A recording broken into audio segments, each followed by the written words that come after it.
Bonjour Église Espoir, bonjour à tous, très heureux de vous retrouver ce matin. On se lève ensemble pour célébrer le nom de Jésus. On peut taper des mains ensemble.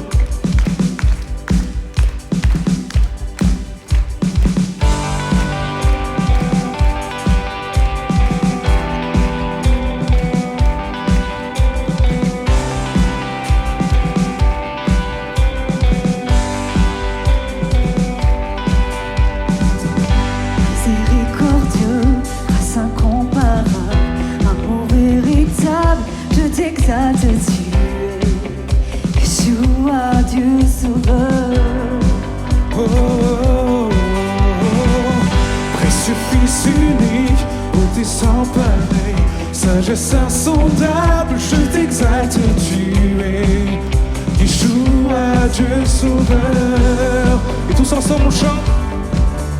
Nos voix unies à celles des anges déclarent tu es le Dieu sauveur, notre Dieu c'est sauveur. On peut taper des mains ensemble ce matin. Toujours invaincu, héros triomphant, puissance absolue, je t'exalte, tu es Yeshua, Dieu sauveur. Nos voix unies à celles des anges déclarent tu es le Dieu sauveur, notre Dieu c'est sauveur. Ton peuple uni à tous les anges déclare tu es le Dieu sauveur, notre Dieu c'est sauveur.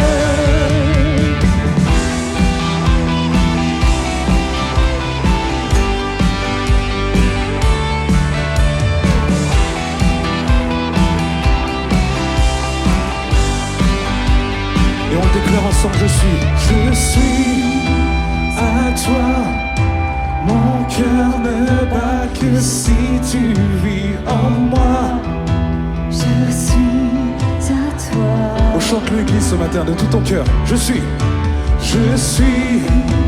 À toi, mon cœur ne bat que si tu es en moi. Je suis à toi. Je vois que je vous entends pas assez ce matin, on le déclare encore une fois. Je suis à toi. Mon cœur ne bat que si tu vis en moi. Je suis à toi. Je suis à toi.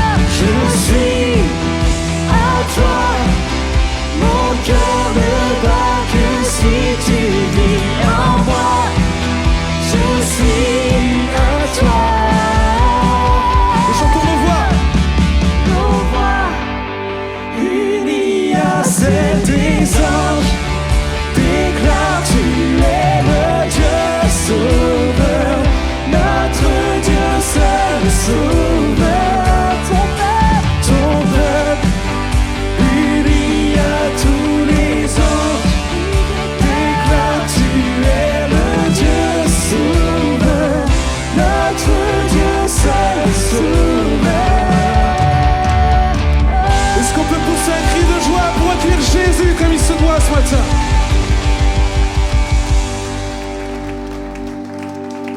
Que les murs tremblent au son de nos louanges, alors que nos voix s'unissent à celles des anges.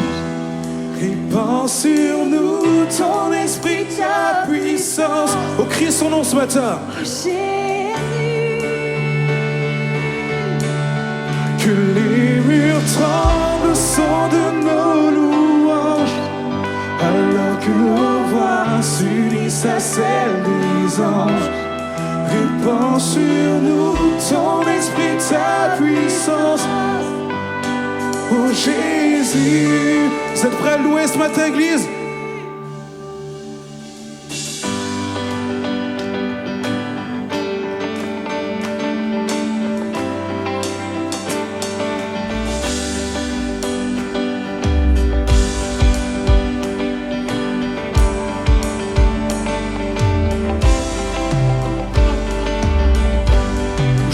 ensemble. Que ton nom résonne en ce lieu.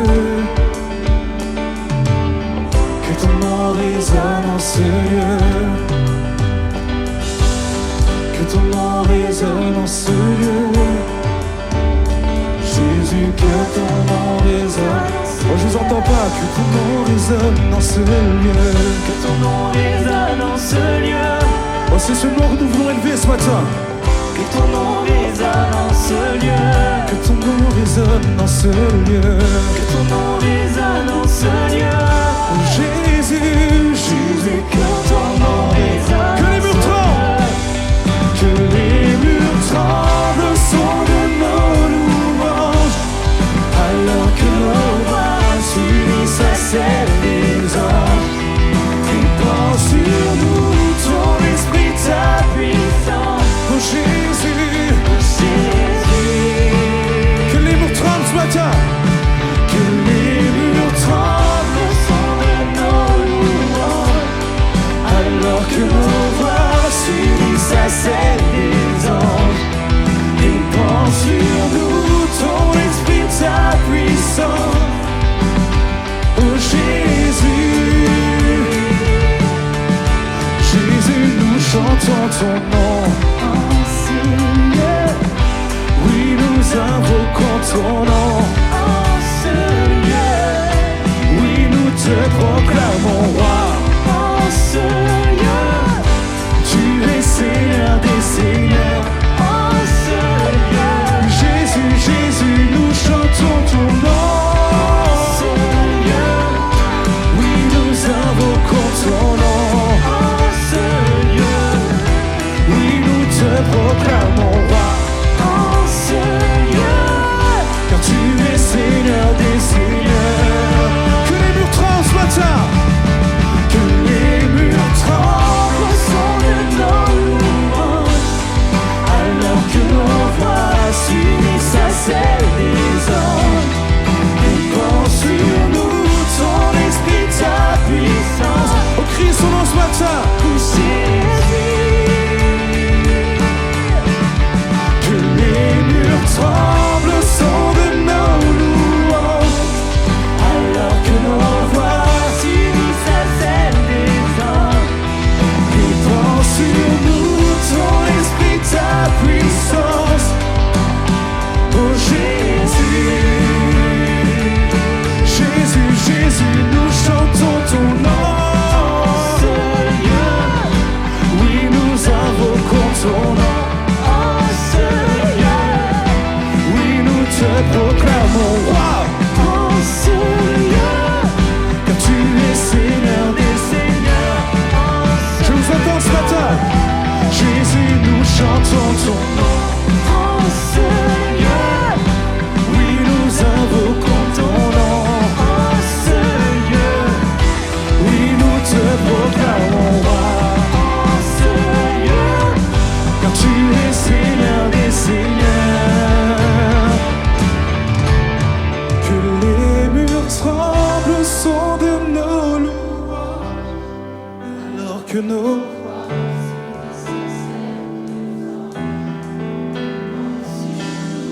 Ton esprit, ta puissance. que les murs tremblent. Que les murs tremblent au son de nos louanges. Alors que nos voix répandent sur nous. Ton esprit, ta puissance. Oh, juste les voix ce matin, je veux juste entendre les voix. Que les murs tremblent.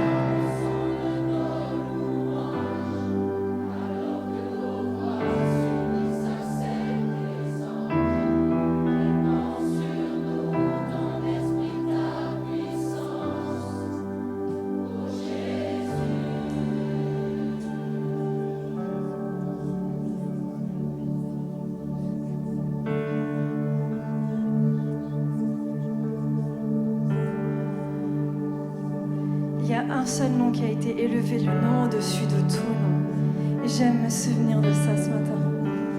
Il y a un seul nom qui est sur son trône et qui règne. Et alors qu'on est là à louer, à l'adorer, à faire retentir nos voix. Lui, il est assis sur son trône. Et je partageais ça à Dany tout à l'heure. Il n'y a pas de silence dans les cieux. Il n'y a pas de silence dans les cieux.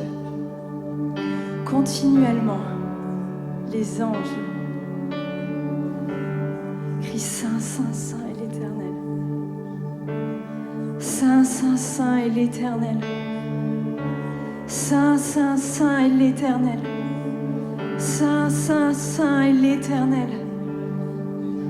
L'agneau qui est sur son trône.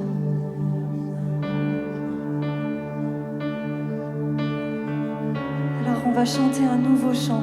On va prendre ce refrain ensemble. Et on va élever ce nom qui est assis sur ce trône, qui est souverain, qui est l'agneau.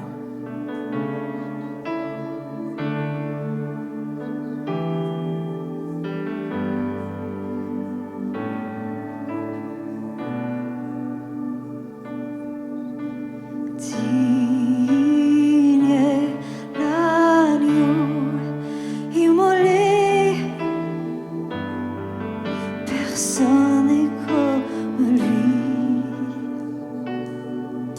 Les anciens se prosternent et les êtres vivants chantent encore. Personne n'est comme lui. On rechante ensemble digne. Digne est l'agneau immolé qui siège sur le trône. Personne n'est comme lui. Les anciens se prosternent et les êtres vivants chantent encore. Personne n'est comme lui.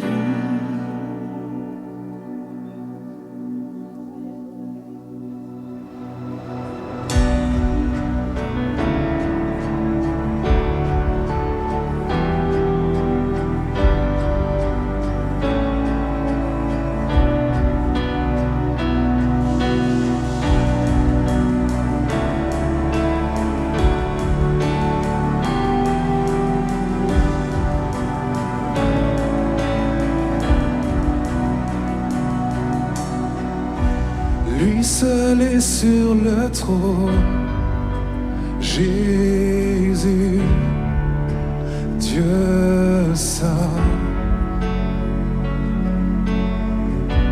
digne de nos louanges, d'honneur, de gloire.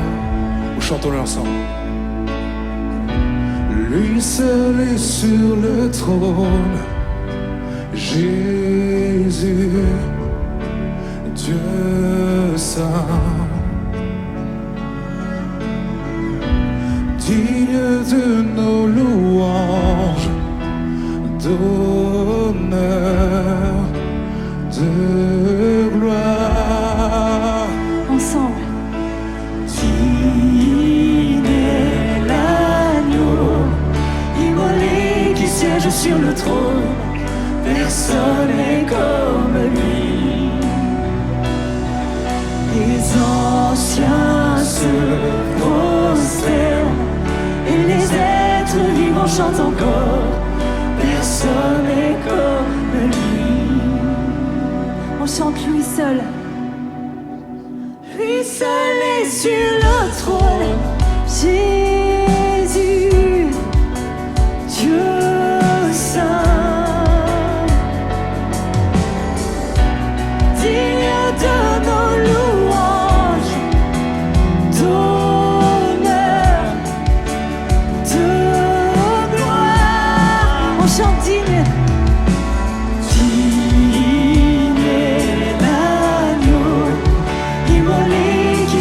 Sur le trône, personne n'est comme lui. Les anciens se prosternent et les êtres vivants chantent encore. Personne n'est comme lui. Digne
personne n'est comme lui. Personne n'est comme lui. Personne n'est comme lui. Personne n'est comme lui. Lui seul guérit. Personne n'est comme lui. Lui seul libère. Personne n'est comme lui. Lui seul délivre. Personne n'est comme lui. Personne n'est comme lui.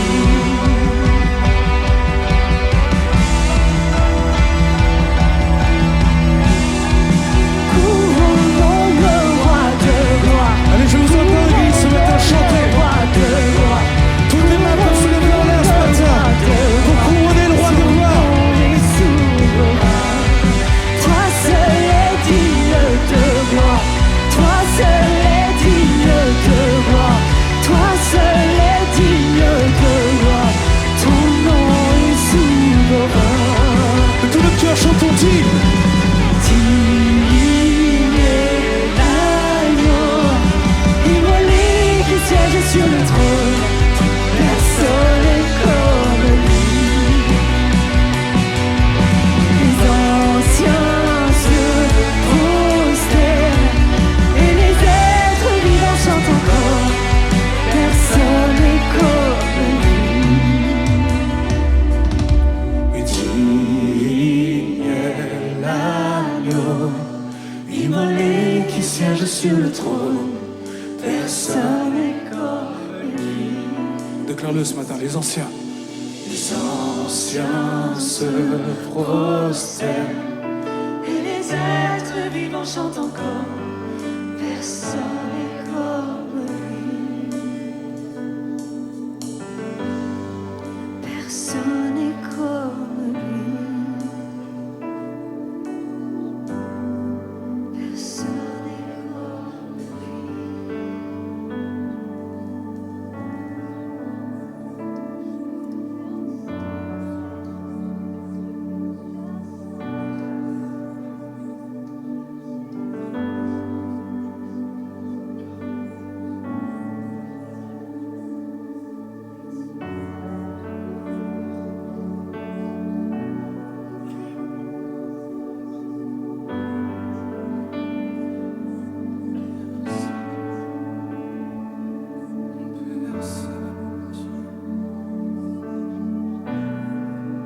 Digne est ton nom, Jésus,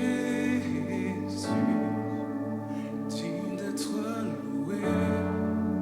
Digne est ton nom, digne est ton nom, Jésus, digne d'être loué. Digne est ton nom, chantons-le. Oui, digne est ton nom, Jésus, digne d'être loué. Digne est ton nom, digne est ton nom, Jésus, digne d'être loué. Est-ce que les mains peuvent se lever ce matin et le déclarer?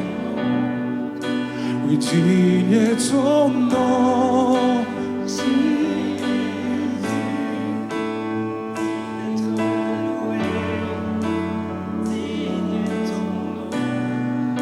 Oui, digne est ton nom, Jésus, digne d'être loué. Digne est ton nom. Oui, je te célèbre et je me prosterne. Je veux proclamer ta majesté. En toi tout n'est que grâce, tout est admirable. Dieu, tu es si bon et grand pour moi. Oui, je te célèbre. Oui, je te célèbre. Et je me prosterne. proclamer. En toi tout n'est que grâce.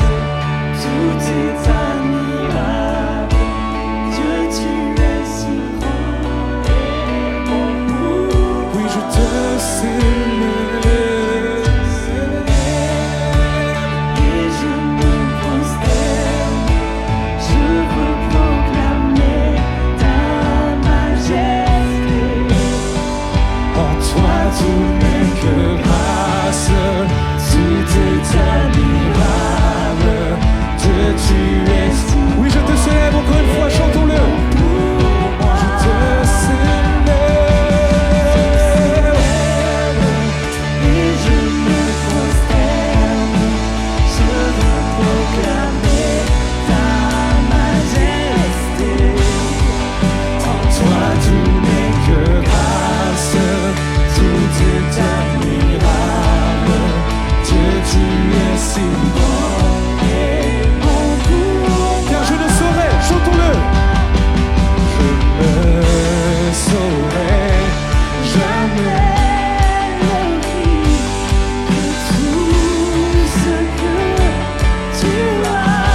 On déclare-le ce matin. Je ne saurais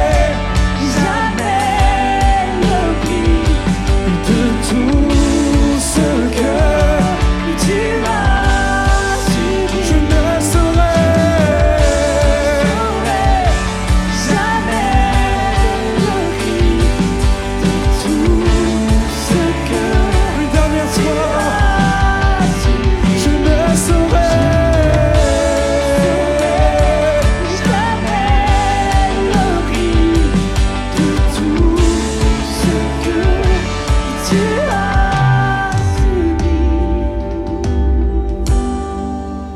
Oui, je te célèbre et je me prosterne. Je veux proclamer en toi tout n'est que grâce, tout est admirable. Dieu, tu es si bon et grand pour. Oui, Dieu, tu es si bon, Dieu, tu es si grand et bon pour moi. Oui, Dieu, tu es si grand et bon pour moi. Où est-ce qu'on peut faire monter une ovation de gloire à notre roi des rois? Je vous entends pas, Église, ce matin?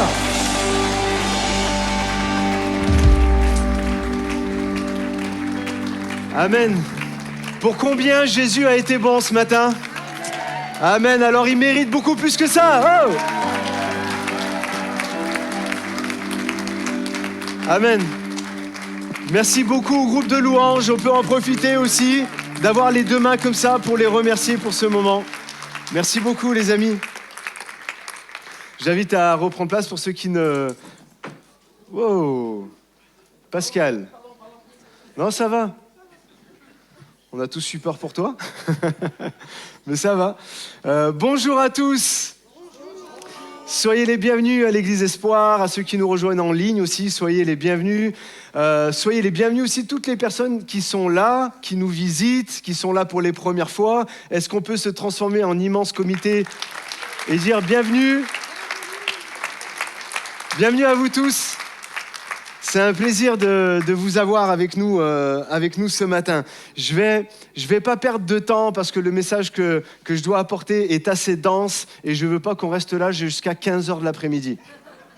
D'accord? Donc je vais pas perdre de temps. Je vais tout de suite y aller. La semaine dernière, nous avons parlé de quoi? De la Bible. Ouais, c'est ça. Qui était là la semaine dernière? Ah! Et de quoi on a parlé?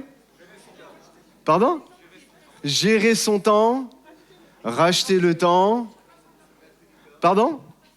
Ne pas s'endormir. Ah. Oui. Tout est? Oui, de marcher loin de son lit. Exact.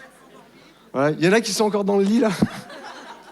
Ok, on a parlé de tout ça. Donc, nous avons le titre du message, c'était « Ce que tu sais ne suffit plus ». D'accord ? Et nous avons lancé cet appel, un appel donc à sortir de la somnolence spirituelle. Nous avons entendu l'apôtre Paul nous dire, et comme un écho du passé qui vient jusqu'à nous aujourd'hui, c'est dans Éphésiens 5, c'est pourquoi il est dit « Réveille-toi, toi qui dors, relève-toi d'entre les morts, et le Christ t'éclairera ». On comprend tous ici qu'il ne s'agit pas d'un réveil physique, mais d'un réveil qui est spirituel. De sortir de notre somnolence spirituelle. Verset 15 nous disait « Faites donc bien attention à la façon dont vous vous conduisez. Ne vous comportez pas comme des fous, mais comme des sages. » Verset 16 « Rachetez le temps, car les jours sont mauvais. » Et on s'est un peu arrêté sur ça, et puis Paul nous a conduit avec un mot-clé, la sagesse. Et une des définitions de la sagesse que j'ai pu apporter la semaine dernière, c'est que la sagesse est l'information, est la connaissance, la compréhension que j'ai, mais que j'applique.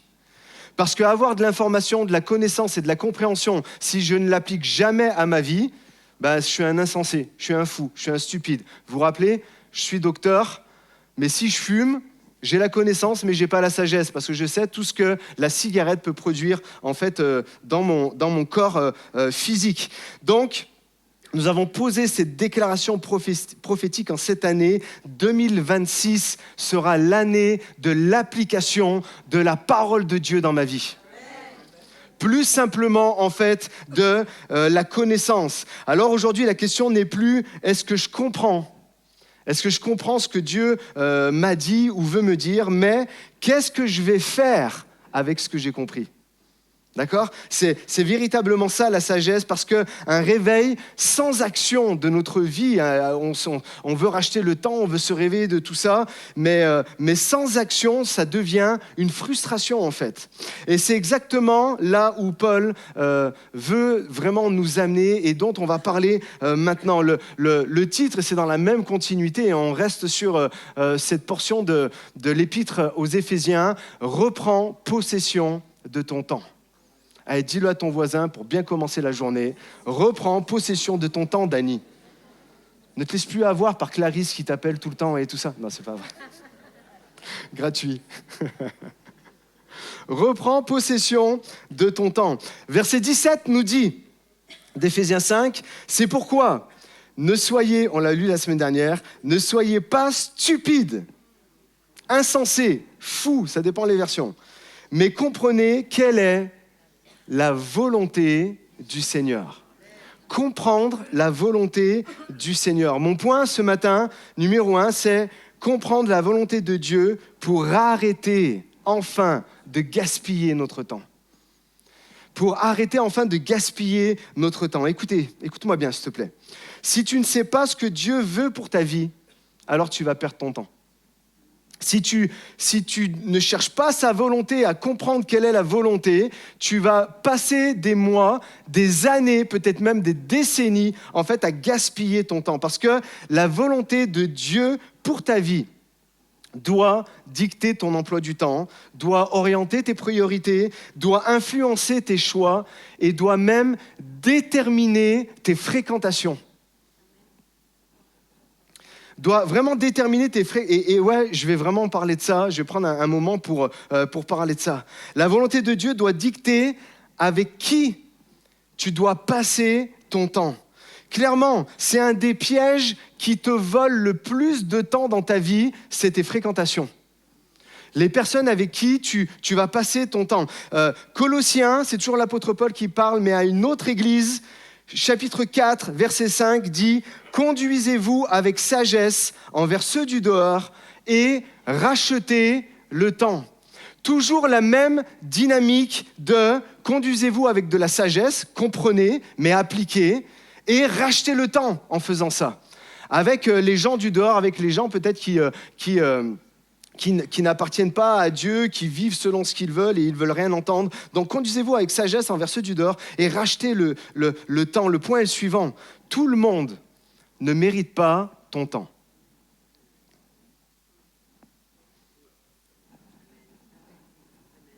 Je laisse infuser. Tout le monde ne mérite pas ton temps. Tout le monde n'est pas appelé à marcher avec toi à tes côtés. Trop de personnes donnent trop de temps à des gens qui leur font perdre du temps, justement. Et certaines relations ne sont pas mauvaises. Elles sont juste, en fait, stériles. Elles n'amènent rien, elles n'aboutissent en fait à rien. D'autres relations ne sont pas en fait violentes, mais elles sont ce qu'on appelle chronophages. Chronophage, ça veut tout simplement dire perdre beaucoup de temps. Et il y a des relations, en fait, elles sont comme ça. Et certaines relations sont clairement toxiques. Tu ressors d'un rendez-vous, tu ressors d'avoir passé du temps avec une certaine personne, et puis ça a critiqué, et puis ça a médit, puis tu ressors, t'es frustré, t'as les nerfs contre quelqu'un, t'es pas bien et tout ça. Comprenez l'importance en fait des relations. Ton temps, il est trop précieux pour être perdu. Est-ce que je peux entendre un amen qui dit vous êtes d'accord avec ça? Ton temps, il est trop précieux pour être perdu. Souvenez-vous, ton temps, c'est ta vie. Est-ce que quelqu'un veut gâcher sa vie ici ce matin? Alors choisis bien tes fréquentations. Choisis bien tes fréquentations. Et là, j'aimerais ajouter quelque chose d'important. Parce qu'il y a aussi un autre piège très spirituel en apparence, mais très dangereux en réalité. C'est le syndrome du sauveur. On en parle ? Le syndrome du sauveur, qu'est-ce que c'est? Il y en a ici, vous avez un grand cœur. Et dès que vous voyez quelqu'un en difficulté, vous foncez. Vous donnez votre temps, vous donnez de l'énergie, vous donnez des conseils. Pour certains même, vous êtes prêts à donner de l'argent et tout ça, sans vous poser des questions. Sans discerner en fait la personne que vous avez en face de vous, sans comprendre le pourquoi de cette personne en fait en est là. Sans savoir, sans voir si elle veut vraiment changer au final. Et résultat, ça nous est déjà arrivé à tous, hein, si je faisais un sondage là, d'avoir eu le syndrome du sauveur avec quelqu'un, ben, vous ressortez épuisé, vous ressortez frustré, vous ressortez vidé, pendant que la personne que vous avez aidée n'avance toujours pas, parce qu'elle ne veut pas changer.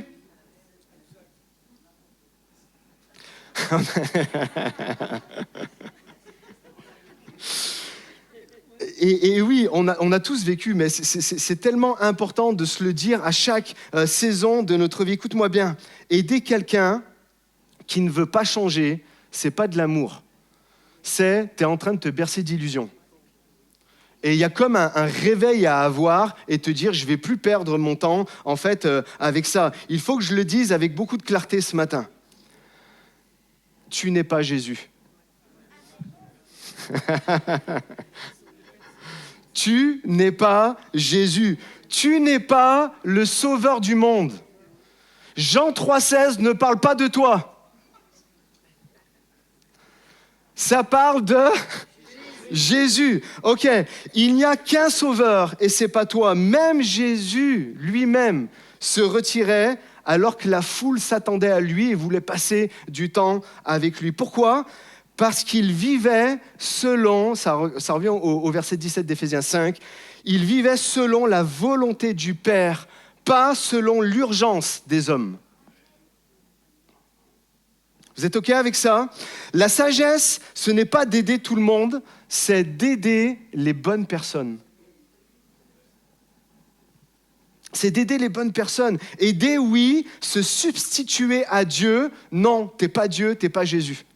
C'est pas toi qui va changer les temps et les circonstances et qui est capable d'opérer une transformation dans un cœur. Nous sommes appelés à aimer. Amen. Nous sommes appelés à servir.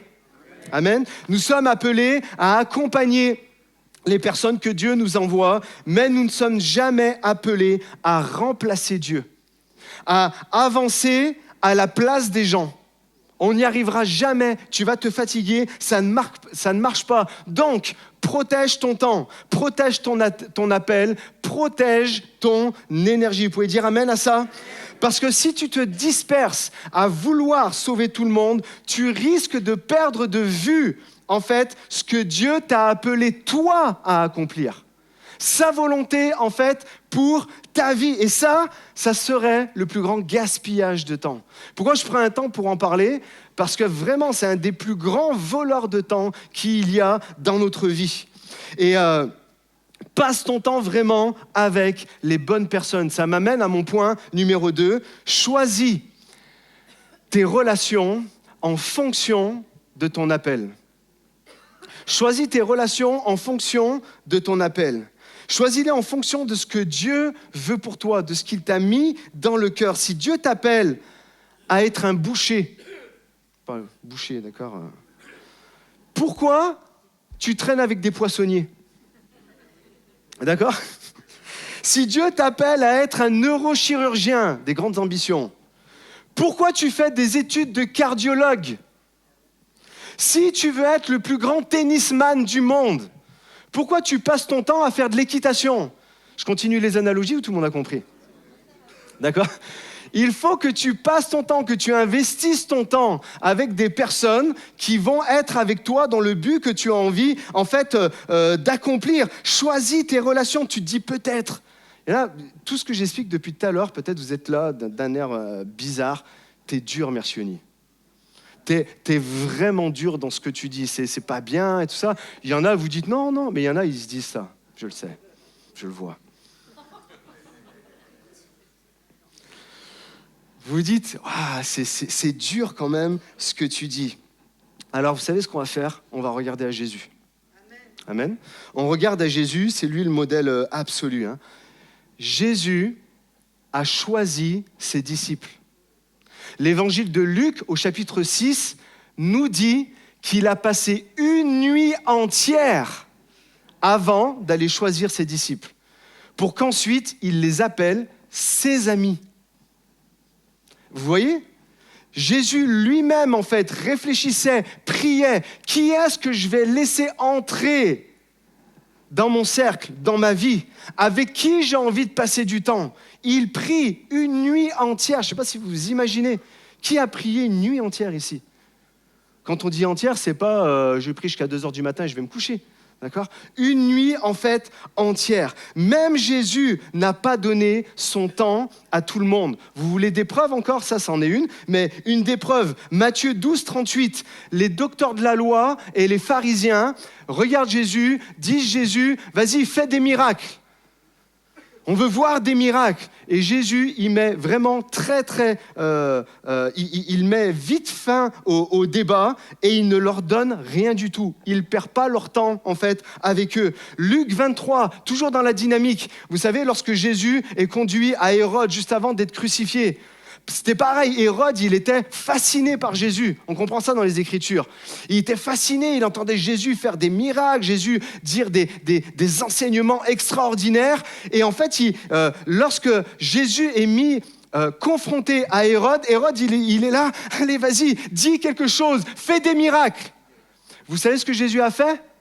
Il n'y a pas un mot qui est sorti de sa bouche. Et Jésus, donc, face à Hérode, n'a même pas dit un mot.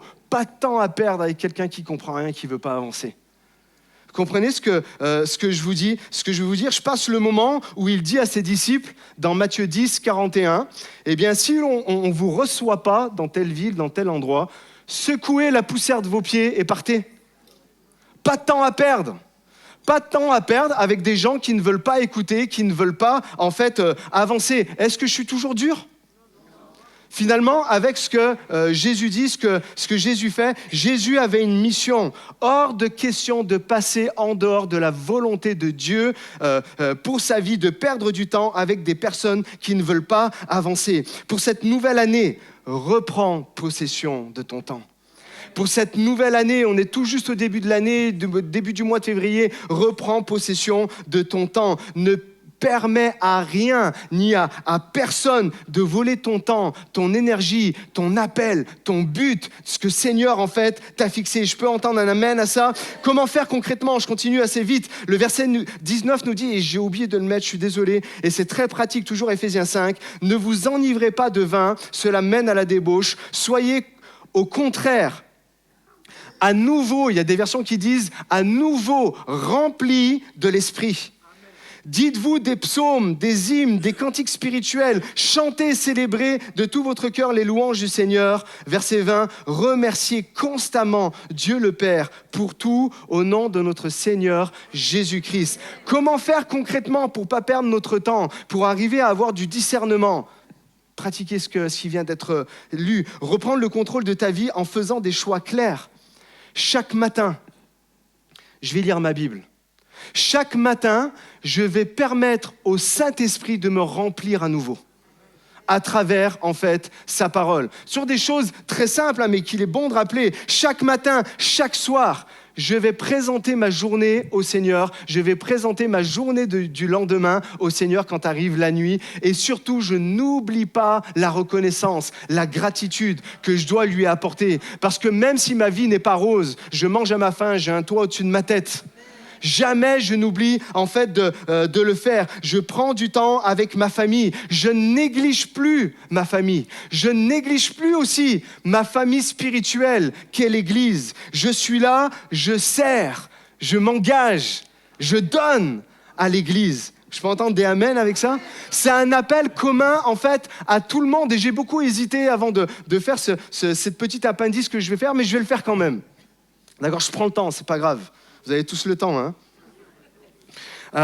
Vraiment, il y a un appel au service qui est là. Jérémie va en parler le temps des appels et la semaine prochaine, on a vraiment l'œuvre de Dieu grandit à Rive de Gier. Regardez avec vos yeux, d'accord? Je pense, là ces temps-ci, on n'a jamais été aussi nombreux à fréquenter l'église Espoir.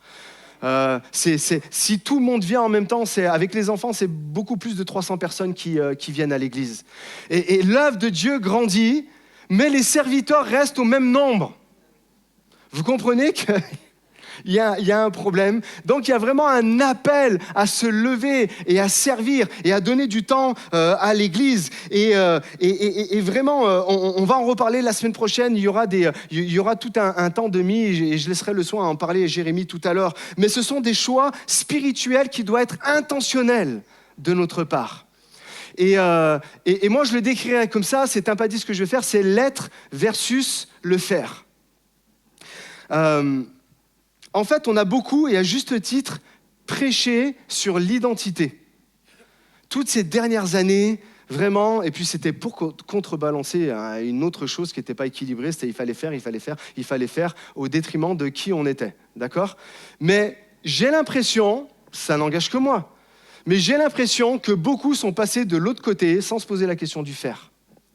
De faire pour Dieu. On a beaucoup, à juste titre, prêché sur l'identité. Avant de faire, il faut être. On est tous d'accord avec ça. Tu es enfant de Dieu avant d'être serviteur. On dit amen. On est tous d'accord avec ça. Tu n'agis pas pour être aimé, tu agis parce que tu es aimé. On dit amen et 1000 amen à ça. On est d'accord en fait avec ça. Mais voilà le piège. Beaucoup se sont installés dans l'être.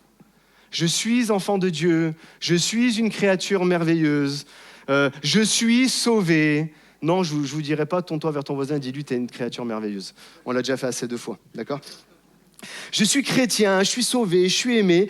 Et à partir de ce moment-là, on n'a plus jamais basculé dans le faire. Faire, agir pour Dieu, servir Dieu et son Église, servir ma famille. Être, écoutez s'il vous plaît, être n'est pas une destination, c'est un point de départ. Amen, Mélanie, hein, on est d'accord avec ça? La Bible ne nous révèle jamais notre identité pour nous immobiliser et dire c'est bon, tu es, maintenant attends le retour du Seigneur, tout va bien se passer dans ta vie. Amen. Non, ça se passe en fait jamais comme ça. Dieu te dit qui tu es pour influencer ce que tu vas faire. Ce que tu vas devoir faire en fait de ta vie, de comprendre la volonté en fait de Dieu dans ta vie. Dans la vraie vie, on va se parler des vraies choses parce que ça c'est très spirituel ce dont je parle. Être, c'est quelque chose de vraiment spirituel. Mais dans la vraie vie, est-ce que vous connaissez des gens qui séparent l'être du faire ? Non, ça n'existe pas. Ça n'existe pas de séparer l'être, en fait, du faire. Regarde tout autour de toi. Tu veux être un bon papa, tu veux être une bonne maman. Ça, c'est ta position, c'est qui tu es. Tu as ce titre-là du moment où tu as un enfant. Tu es un bon papa, tu es une bonne maman. Mais si tu veux être justement un bon papa ou une bonne maman, il va falloir que tu fasses des choses pour tes enfants. Est-ce que vous comprenez tous, en fait, ce que je veux dire? Tu veux être un bon chef d'entreprise. Ça ne suffit pas d'avoir juste la bonne étiquette de « je suis le chef, je suis le leader ». Non, il va falloir que tu fasses des choses pour être justement ce bon leader. Et pour nous, ce matin, c'est important de racheter le temps. Comment? En faisant. Pas seulement en étant, mais en faisant. C'est une action, comme je disais tout à l'heure, intentionnelle. Et justement, quand tu as compris que ton être doit produire un faire, d'accord? Je suis, donc je fais. Je paraphrase beaucoup, ce que vous connaissez. L'ennemi ne cherche plus à t'arrêter.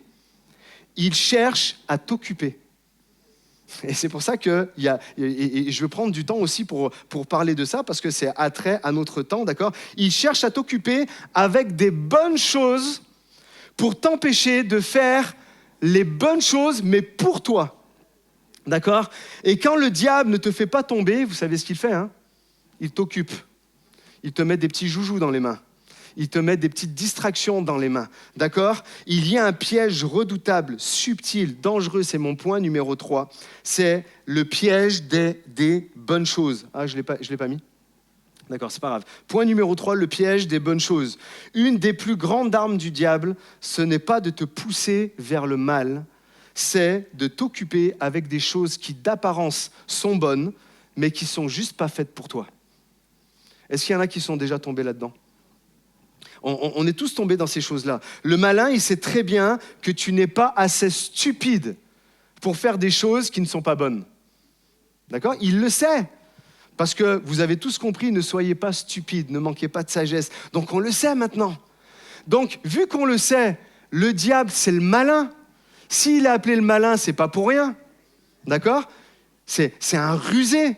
Donc, il va te faire croire que ce que tu es en train de faire, c'est bien, c'est cool, c'est super, c'est valorisant, c'est tout ce que tu veux, ça te donne une position sociale et tout ça. Mais ce n'est pas forcément ce que Dieu veut pour ta vie. Combien comprennent ce que je suis en train de dire? Alors, il te propose pas des mauvaises choses, il te propose des bonnes choses, des choses valorisantes, utiles, des choses nobles, mais qui t'éloignent de la volonté de Dieu. Qui t'éloigne en fait de ton appel, qui t'éloigne de ton but, qui t'éloigne de ce que Dieu a préparé d'avance pour toi. Rappelle-toi encore une chose, ton temps c'est ta vie. Qui veut gâcher sa vie? J'avais cru voir une ou deux mains se lever. Alors fais attention. Tout ce qui est bon n'est pas nécessairement aligné avec ce que Dieu veut pour toi. Alors, le secret pour protéger ton temps, ça s'affiche à l'écran. Connais ton but. Connais ce que Dieu veut pour toi. Ou reconnais peut-être à nouveau ce que tu as laissé tomber et Dieu te le rappelle. Connais ton but, sache ce que Dieu attend de toi. Et j'ai envie de dire, parce que peut-être il y en a qui se posent des questions, mais moi je ne connais pas la volonté de Dieu pour ma vie. Encore une fois, ça c'est quelque chose, je ne peux pas le faire pour toi. Tu peux venir vers moi, tu peux venir vers Jérémy, tu peux venir vers des leaders de l'Église, on va pouvoir te conseiller, faire un petit bilan avec toi. Mais moi je te dis, si tu ne connais pas la volonté de Dieu pour toi encore dans ta vie, jeûne, prie. Lis la parole de Dieu, passe du temps dans sa présence pour qu'il te révèle enfin ce que tu dois faire et ce que tu dois accomplir pour lui parce que tu as compris qui tu étais et maintenant tu es poussé à faire quelque chose. Parce que quand tu connais ton appel, tu n'as plus besoin d'hésiter quand quelque chose se présente à toi, même si c'est bon. Vous comprenez ce que je veux dire? Quand tu sais quel est ton appel, quand tu sais quelle est ta mission, les choses peuvent arriver à toi et puis tu n'es pas là en train de te dire je vais jeûner, je vais prier pour savoir si c'est vraiment ça que je vais faire. Non, vu que tu connais ton appel, tout de suite, t'écartes ça et tu dis je ne vais pas perdre du temps avec ça. Même si ça paraît très bon, je sais que Dieu ne m'appelle pas en fait à ça. Ok, vous êtes d'accord avec ça? Et là, je le dis, cette année, c'est sûr, tu vas avoir plein d'opportunités. On aime les opportunités. Tu vas avoir plein d'opportunités qui vont se présenter à toi et tout ça. Mais toutes ne seront pas bonnes. Et c'est là où on a besoin d'être rempli à nouveau du Saint-Esprit. Le Saint-Esprit est toujours en nous, mais moi je voyais ça hier quand je réfléchissais encore à ce passage. On dit ouais, mais pourquoi on dit Saint-Esprit souffle, viens, remplis-nous. Le Saint-Esprit il est déjà en nous. Alors déjà c'est la parole de Dieu qui dit de remplir à nouveau, d'accord? Donc ça veut dire qu'à l'intérieur de nous il y a comme un robinet, et le robinet il est fermé. C'est en nous, la puissance elle est là, mais elle est comme contenue. Ce matin lâche les vannes. Ouvre le robinet, permets au Saint-Esprit de te remplir à nouveau pour que tu puisses comprendre, discerner la volonté de Dieu dans ta vie, pour que tu arrives à dire non à des bonnes choses, mais qui ne sont pas pour toi. Pour qu'il t'aide à vraiment discerner les personnes, les fréquentations que tu dois avoir. C'est le Saint-Esprit qui va t'éclairer sur ça. Vous pouvez dire amen à ça? Ne te laisse pas piéger entre ce qui est bon et ce qui est nécessaire à ton appel. Tu vas avoir besoin du Saint-Esprit pour rester en alerte, pour dire oui et surtout dire non à des choses. L'ennemi, vous savez, ne cherche pas seulement, vous l'avez compris maintenant, à te tuer. Il veut tuer ton temps. Parce que quand il tue ton temps, il tue ta vie, parce que ta vie, c'est ton temps. Et ton temps, c'est ta vie. D'accord? Vous l'avez saisi, je ne vais pas arrêter de le répéter. Hein. Il veut tuer ton temps, ton appel, ton avenir, ce que Dieu a préparé d'avance pour toi. Tout ce qui vient à toi n'est pas une opportunité divine. Écoute-moi, s'il te plaît. Vis, s'il te plaît. Vis de telle manière que tout ce que tu fais mérite ton temps. Tout ce que tu vas faire, tout ce que tu vas entreprendre, toutes les personnes que tu vas fréquenter méritent ton temps et sois dans la volonté de Dieu pour toi. Je vais appeler les musiciens à revenir alors que je m'en vais sur mon dernier point. Écoute-moi bien maintenant, et c'est tellement important. J'aimerais terminer par une note encourageante pour vous, pour chacun d'entre vous. Mon point est le suivant. Dieu ne planifie pas ta vie à ta place. C'est pour ça qu'il te dit, et ça s'adresse vraiment, c'est comme si on parlait à chacun d'entre nous, Dieu parlait à chacun d'entre nous, rachète le temps. La version parole vivante, je vous le disais la semaine dernière, nous disait, redeviens maître de ton temps. Redeviens maître de ton temps. Pourquoi ? Parce que Dieu ne le fera pas à ta place. Et c'est important que tu le captes. Encore une fois, dans notre vision pentecôtiste des choses, de Saint-Esprit, il va tout faire. Non. Il agit selon ce que tu vas lui donner, selon la porte que tu vas laisser ouverte ou non. Dieu ne planifie pas ta vie à ta place. Cette responsabilité, elle te revient. C'est pour ça que Paul dit « rachète le temps ». Et quand tu comprends ça, crois-moi que tu deviens très dangereux pour l'ennemi. Tu deviens très dangereux pour les gens qui travaillent à contresens en fait de toi. Dieu montre toujours le but, mais souvent il te cache le chemin pour y arriver. Et c'est là où j'aimerais vous encourager. Parce que je suis sûr qu'à plusieurs, le Seigneur vous a montré le but. Le Seigneur vous a montré la finalité. À travers une parole prophétique, à travers un verset que vous avez lu dans la parole de Dieu et puis que vous savez, vous l'avez pris pour vous, vous avez vu peut-être votre famille être sauvée. Vous avez vu peut-être vous vous êtes vu peut-être vous-même entrer dans le plan que Dieu a pour vous, et je vais y arriver, et il vous montre vraiment le but, la finalité de ce qui va être.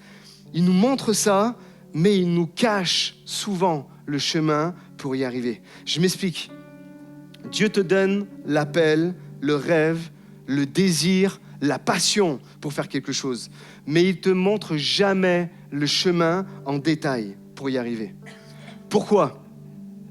Parce que si tu voyais le parcours pour arriver au but, si tu voyais les difficultés, si tu voyais les épreuves, tu refuserais l'appel et tu passerais à côté de la volonté de Dieu. Une fois ou un, comme roi d'Israël, par le prophète Samuel, David, s'il avait su qu'il allait devoir vivre pendant des années comme un fugitif dans son propre pays, traqué comme une bête, il aurait vu arriver Samuel avec sa corne pour être loin et dit « Vas-y, repars d'où tu viens là. J'ai pas du tout envie de vivre ça. Ouais, c'est super, tu dis que je vais être roi, mais ça veut dire que pendant 1 décennie, il y a un fou qui va me traquer et que je vais passer à côté de la mort, je vais vivre dans des grottes. Non, c'est bon, vas-y, repars avec ta corne, on reparlera une autre fois. » Et c'est sûr, il aurait refusé. Si Joseph, vous savez que j'aime tellement Joseph, si Joseph, l'un des 12 fils de Jacob, en même temps que ses rêves, vous savez, un de ses rêves, c'était le soleil, la lune, 11 étoiles se prosternaient devant moi. Quel beau rêve il a fait. Ça, c'était la finalité. Ça, c'était vraiment la finalité. Mais si en même temps, Dieu lui aurait révélé, tu vas être vendu par tes frères. On va te mettre dans une fosse, tu vas y rester des heures et des heures, croyant que tu vas y rester ta vie. Et puis que quand on va te sortir de cette fosse, tu vas être vendu comme un esclave. Et puis, il y a une femme qui va venir très mal intentionnée, et puis elle va t'accuser de viol, et ça va t'envoyer en prison injustement. Et là, tu vas encore passer des années en prison. Si Dieu, avait donné toutes ces choses à Joseph, le soleil, la lune et 11 étoiles vont se prosterner devant moi, c'est super. Ouais, mais attends, un petit astérix en bas du contrat. Il lui a pas montré ça.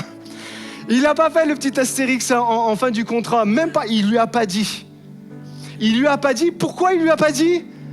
Parce que sinon, il aurait dit, je refuse. Laisse tomber, passe ton chemin, comme Samuel avec David, passe ton chemin. Je veux pas en entendre parler. Non, merci Seigneur, garde ton rêve. Mais comprends une chose. Dieu montre la destination, il ne montre pas les détours. Et c'est bien comme ça. La fosse de Joseph, elle avait un but. La fosse de Joseph, là où on a jeté Joseph, il s'est fait humilier par ses frères, rejeté par ses frères. Ça avait un but. Le but de le conduire en Égypte pour qu'il devienne premier ministre du pays et que le soleil, la lune et 11 étoiles se prosternent devant lui. Ça, c'était en fait le but. La fosse, elle avait un but. Est-ce que je peux te suggérer quelque chose ce matin?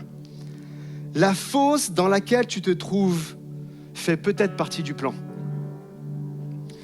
Tu es là et tu te sens comme dans une fosse. Tu te sens oublié, tu te sens meurtri, tu te sens attaqué, tu es dans une fosse. Et si la fosse faisait partie du plan, tu te dis, mais Dieu m'avait montré des choses, Dieu m'avait dit ça, et je ne vois rien, je vois tout le contraire. Je vois la fosse. Dieu parle à l'avance, mais il ne dit pas tout, et c'est comme ça, et il faut s'y faire. Mais il dépose une parole, une promesse, et c'est vrai, sans détailler le chemin. Et le jour où la route devient compliquée, ce n'est pas l'explication qui va te porter, mais la réalité, c'est que c'est le but qui va te porter. Combien de fois, moi, j'ai un ami qui m'avait dit une fois, tu sais, quand tu vas faire quelque chose, et puis que les temps difficiles vont arriver, faut que tu te souviennes de ce que Dieu t'avait dit, le plan qu'il t'avait montré, parce qu'il n'y a que ça qui va te tenir, qui va t'aider à tenir bon. Quand tu vas être dans la fosse, quand tu vas être jeté en prison injustement, il faut que tu te souviennes du but. Et c'est ça qui va t'aider à tenir bon. Et le jour où la route devient compliquée, c'est pas l'explication qui te porte, c'est la parole reçue. Quand l'épreuve arrive, tu es là et tu t'y accroches, non pas parce que tu comprends tout, mais tu le sais parce que Dieu t'a montré la finalité.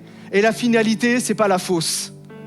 La finalité, c'est pas t'es traqué comme une bête comme David a pu faire. Non, la finalité, c'est que tu arrives à bon port comme Dieu l'avait dit. Cette parole devient ton appui pour traverser, tenir et avancer. Même quand tout vacille, ce que tu traverses aujourd'hui n'est pas vraiment la fin de l'histoire. Dieu ne te dit pas tout à l'avance, mais il t'en dit assez pour que tu ailles jusqu'au bout. L'important, c'est de tenir le cap. L'important, c'est de continuer à racheter le temps. Dans ce temps d'épreuve, on le voit, Joseph, c'était pareil. Il était là, il était esclave dans la maison de Potiphar. Qu'est-ce qu'il a fait? Est-ce qu'il s'est roulé les pouces en disant « je vais attendre des jours meilleurs » ? Non, il s'est mis à administrer. Et il a béni son maître par rapport à ça. Lorsqu'il va en prison, qu'est-ce qu'il a fait? Je me mets en fond, je suis en prison. Non, il a commencé à faire des choses et c'est pareil, la prison était bénie parce qu'il était dans la prison. Il a racheté le temps. Il a compris la volonté, il savait la finalité. Est-ce que vous comprenez, les amis? Vous savez, une fois, je crois la première fois que j'ai pris l'avion, c'était en 2001, octobre 2001, juste après les attentats du 11 septembre, pour aller à Montréal. On avait la foi, hein. On est parti avec Karine. J'avais un cours intensif à prendre sur la louange, l'adoration à l'époque à l'ITF, à l'école biblique là-bas. Et je me souviens, je ne sais pas si ma femme s'en souvient, mais on arrive de nuit à Montréal et on arrive à l'aéroport et on ne comprend pas, l'avion il ne se pose pas. Et c'est bizarre, hein? L'avion, il ne se pose pas et il commence à faire des grands tours dans le ciel. Et comment on le sait? Parce que l'avion, il était comme ça. Et on était tous comme ça. On tournait en rond comme ça. On se disait, mais qu'est-ce qu'il fait? Puis d'un coup, le commandant de bord dit, y a un problème de trafic. Donc, ce qui se passe, c'est qu'on va tourner en rond autour de l'aéroport jusqu'à ce que ça se débloque et que vous puissiez atterrir. Et c'était en train de préparer l'atterrissage et tout ça. Et ça tourne encore et encore. Et peut-être toi, tu es là dans cette situation-là. Tu es là dans ta tête, dans ta vie. Ça tourne encore et encore. Et peut-être tu te sens comme ça aujourd'hui. Tu te demandes si tu n'es pas en train de perdre ton temps alors que tu avais pris l'avion pour aller à la destinée que Dieu avait pour toi. Non, en fait, tu n'es pas en train de perdre ton temps. La fosse dans laquelle tu es, elle n'est pas faite pour te faire perdre ton temps. En fait, l'avion continue à tourner parce que Dieu est en train de préparer ton atterrissage. Amen. Pour entendre un amen vraiment plus fort que ça. Vous savez, je vais terminer par ça et j'aimerais vraiment vous encourager parce que c'est une histoire commune que je partage avec beaucoup, en fait, ici. Pour ma part, j'ai reçu des paroles de Dieu. Pour certains, vous avez été présents à ces moments vraiment où Dieu a pu me parler et Dieu a pu parler à l'Église d'une manière générale. Et de ce que nous sommes en train de vivre, et je pense qu'on est loin d'avoir tout vu, d'accord, mais de ce que nous sommes en train de vivre, de voir cette église, de plus en plus de monde fréquenter cette église, et ces paroles que j'ai reçues pour certains en votre présence, ce sont des paroles que j'ai reçues à d'autres endroits. Par exemple, en Sicile, dans un petit village, où je vais dans une église évangélique et puis un couple de Napolitains arrive et ils nous prennent à part avec ma femme et commencent à nous parler. Et les mêmes choses, qui sont toujours le même vocabulaire. Il est parlé de moisson, il est parlé de récolte. Je vais dans un autre endroit, à Montpellier, la même chose se passe, même vocabulaire, même choses sont dites. Je vais à Dallas, vous le savez, j'ai été visiter cette église Gateway et les mêmes choses, temps prophétique, et dit, les mêmes choses sont là. Mais je peux vous dire la vérité, il n'y en a aucun dans toutes ces personnes qui ont pu dire des paroles, il n'y en a aucun qui a dit « Pour arriver là, mon pote, tu vas galérer ». Il n'y en a aucun, j'ai beau me souvenir, j'ai écrit, j'ai même des audios, j'ai écouté. Il n'y a rien qui dit « Pour arriver là où Dieu veut que tu arrives, tu vas galérer ». Non, pourquoi? Parce que si Dieu il le dit, on se dit « C'est bon, sans moi, Seigneur ». Je ne veux pas y aller. Vraiment, personne, jamais. Dieu ne permet pas cela. Parce que sinon, on ne veut pas y aller. Par exemple, Mercioni, tu veux changer de bâtiment? Ça fait des années que l'église, avant, essaye de changer de bâtiment. Tout se bloque. Les lieux ne conviennent pas. Le PLU bloque. La mairie n'est pas spécialement OK et tout ça. Et quand tu sembles avoir trouvé enfin le lieu, les banques, elles bloquent. Et les banques, elles bloquent, elles disent non, et tu te retrouves là. Et quand tu trouves enfin la banque, enfin tu as trouvé la banque qui va te... D'accord? Erreur humaine de la banquière. Là, je vous partage tout, et comme ça, vous comprenez aussi, vous prenez conscience des choses, des réalités de l'Église aussi. Erreur de la banquière, parce qu'elle a fait une erreur, parce qu'elle n'a pas envoyé les dossiers dans les temps, alors que nous, on avait tout fait dans les temps, vous prendrez sur 20 ans 400 € de plus par mois. Vous comprenez? Le Seigneur montre les choses, mais il ne te dit pas toutes les choses. Quand enfin, tu as tout budgétisé, que les fonds sont débloqués, tu vas commencer à faire les travaux. Et puis au bout d'un moment, tu t'aperçois que l'escalier de secours là-bas, vous savez, qui sert à rien, qui servira à rien, je l'espère toute notre vie là d'église, mais l'escalier de secours mal budgétisé, plus 150 000 € de plus que nous n'avons pas. Et on se dit, mais Seigneur, tu dis ça, tu nous montres ça, tu ouvres les choses. Et d'un coup, miraculeusement, cet argent arrive. Cet argent arrive, ouais, merci pour les 4 amens qu'il y a eu, parce que c'est juste incroyable. Mercioni, tu veux être pasteur? Eh bien, ta reconnaissance, tu l'attendras 1 décennie. Vous comprenez? Seigneur te montre les choses. Il te les montre, il te montre la finalité, c'est super et tout ça. Mais l'important, les amis, c'est pas comment tu te dis ah, je vais arrêter, puis tu vas te plaindre et tout ça. Tu dis en même temps que ces choses-là arrivent, je vais pas perdre mon temps, je vais continuer à travailler. Ok, j'ai pas ma reconnaissance, mais rien ne m'empêche d'être un pasteur. Ok, il n'y a pas les finances, mais rien ne n'empêche de commencer les travaux. On est là, on rachète le temps, parce qu'on connaît la volonté de Dieu pour nous. Est-ce que vous êtes avec moi? Amen. Donc Dieu contrôlait chaque étape et vraiment ça s'affiche pour terminer. L'important, c'est de faire quelque chose de ton temps, même quand tu as l'impression que rien n'avance. Et peut-être tu es là, et je parle à quelqu'un. Je parlais de ma vie, je parlais de la vie de l'Église, mais peut-être je parle à quelqu'un vraiment en particulier. Tu te dis, mais qu'est-ce que je fais dans ce travail? Qu'est-ce que je fais dans la saison où je suis en fait en ce moment? Qu'est-ce que je fais? J'aimerais te dire, c'est pas la fin. Cette fosse dans laquelle tu sembles être n'est pas la fin. C'est une étape. Une étape par étape, un jour à la fois, un pas à la fois. C'est ce que nous enseigne Jésus par rapport au stress, aux inquiétudes et tout ça. C'est un jour à la fois, je vais y arriver. Nous devons sortir d'ici, les amis, et on va prier pour ça, avec une foi renouvelée. La fosse ne sera pas la fin. La prison, l'esclavage pour Joseph n'était pas la fin. Mais est-ce qu'il n'a rien fait là-dedans? Non, il a racheté le temps. Il a racheté le temps. Il a travaillé à l'endroit où il était pour que notre temps ne soit plus jamais gaspillé. Amen. J'aimerais prier si vous le voulez bien. J'ai été un peu plus long, mais c'était important que je délivre toutes ces choses-là. J'avais d'autres choses à dire, mais peut-être une autre fois. Mais j'aimerais qu'on prie ensemble si vous le voulez bien. Seigneur, je te dis merci pour ce temps. Merci pour ta parole qui a été annoncée. Tu vois, des moments, c'est bien souvent, c'est pas des choses faciles à dire. C'est des choses, des moments où on met le doigt sur des choses à corriger dans notre vie. Et notre orgueil, notre chair ne veut pas entendre ces choses. Notre orgueil, notre chair veut se battre avec ces choses-là. Mais ce matin, nous voulons permettre au Saint-Esprit de nous remplir comme tout à nouveau. Nous voulons permettre au Saint-Esprit de venir parler à notre cœur.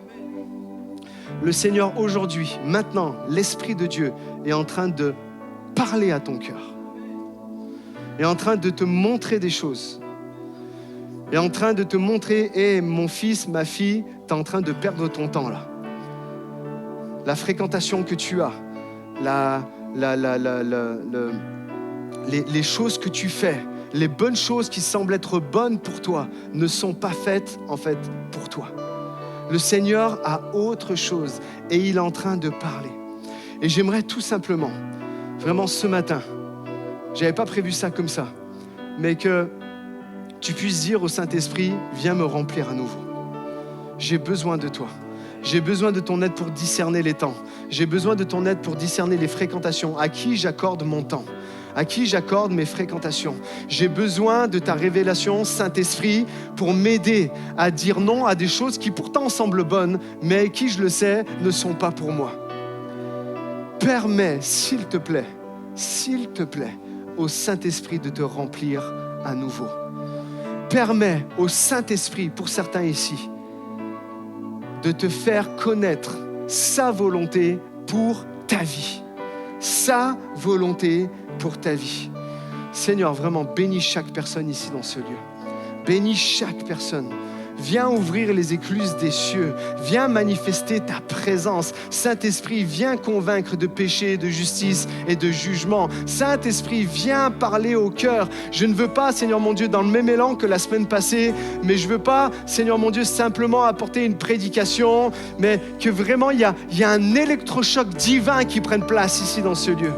Un électrochoc qui nous amène plus loin, Seigneur mon Dieu. Nous avons tellement besoin de toi. J'aimerais faire un appel ce matin. Alors que les têtes sont baissées, je ne vais pas vous demander de venir sur le devant. Mais j'aimerais vraiment faire un appel à toutes les personnes qui se sont laissées distraire. Et vous le savez, vous êtes laissés distraits par des choses. À toutes les personnes où le temps vous a échappé. À toutes les personnes qui sont là et qui sont occupées par des soi-disant bonnes choses, mais qui n'en sont pas en fait. À toutes les personnes qui sont là et qui sont dans une fosse et qui soupirent après Dieu. J'aimerais faire cet appel. Dieu est là et pendant ce temps de fosse, pendant ce temps où tu es mis à l'écart, le Seigneur va t'aider à racheter le temps pour arriver là où tu veux, que le Seigneur veut que tu sois. Dieu te dit aujourd'hui, je n'ai pas perdu ton temps. Alors que tu es là, tu es dans la fosse, le Seigneur te dit, j'ai pas perdu mon temps. En fait, ce que j'ai fait, je suis en train de te former à ce moment-là. Je suis en train de te former. Et c'est vraiment qu'une étape. Relève la tête. Le Seigneur va te bénir, le Seigneur va agir. Alors si quelqu'un a été interpellé par ce message, par les points, juste lève ta main à la place. Ta place où tu es. Amen. Amen. Amen. Des mains se lèvent. Des mains se lèvent partout à travers ce lieu. Le Saint-Esprit agit. Saint-Esprit bénit. Amen. Alléluia. Je vais demander vraiment à toutes les personnes qui ont levé la main et le Seigneur vous a vu, vous pouvez baisser votre main. Mais j'aimerais que tous ensemble on se lève. Tous ensemble on se lève. Et alors que l'équipe de louange va jouer avec moi, et soyez libres de reprendre un chant si vous le voulez ou pas. Mais j'aimerais vraiment que vous puissiez mettre les mains sur votre cœur. Et vous allez prier avec moi. Vraiment prier avec moi. Seigneur mon Dieu, merci pour ces moments, ces instants. Nous savons que tu as été là. Nous savons que ton Saint-Esprit est à l'œuvre. Et je te prie, Esprit de Dieu, afin que tu viennes remplir à nouveau chaque personne qui a besoin d'un souffle nouveau. Je te prie, Seigneur mon Dieu, pour toutes les personnes qui sont dans la fosse et qui se demandent, je suis en train de perdre mon temps. Viens les remplir à nouveau. Et que dans la fosse où ils sont, dans la saison où ils sont, Seigneur mon Dieu, dans la saison où ils sont, Seigneur mon Dieu, tu puisses faire des grandes choses. Même si ce n'est pas la finalité, rien n'a empêché Joseph d'être une bénédiction partout où il se trouvait.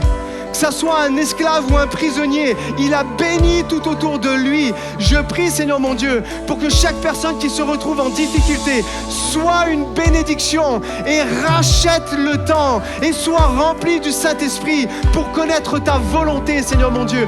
Je prie pour toutes les personnes en ce moment même qui recherchent ta volonté. Je prie, Seigneur mon Dieu, afin que par ton esprit, tu puisses vraiment les éclairer. Qu'ils repartent de ce lieu avec une vision claire de ce que tu attends d'eux, Seigneur mon Dieu. Viens nous aider, s'il te plaît, Seigneur, à racheter le temps. C'est dans ton nom, Jésus, que nous avons prié.